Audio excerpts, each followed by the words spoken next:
তেখেতসকলে কি ৰাজনীতি কৰি আছে বিপিএফে ভৈৰৱকুণ্ড মেলা পাতে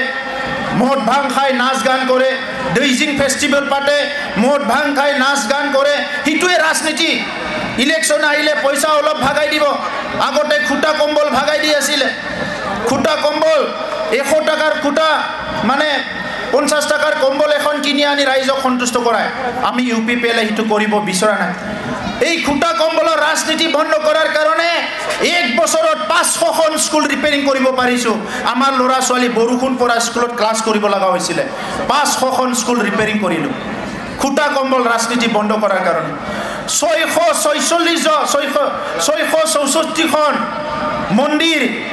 গিৰ্জা থানচালি আমাৰ গোসাই ঘৰ সত্ৰ এইবিলাকক আমি 2 লাখ কৰি টকা দিব পাৰিছো আলাৰি সৰং বিটাংকি 3800 সেলফ হেল্প গ্ৰুপক 25000 কৰি টকা দিব পাৰিছো আমি খুটা কম্বলৰ ৰাজনীতি কৰা নাই এই কম্বলটো আপুনি 100 টাকাত কিনিব পাৰে কিন্তু আপোনাক আমি স্কিল ট্ৰেইনিং দিব বিচাৰিছো আপোনাৰ সন্তানক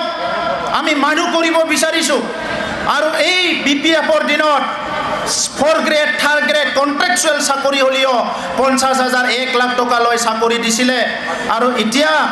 4000তকৈ অধিক চাকৰি আমি দিলো 3 বছৰত কোনো আঠানা পইচা ঘুষ দিব লগা হোৱা নাই যদি কোনোবা ঘুষ লৈছে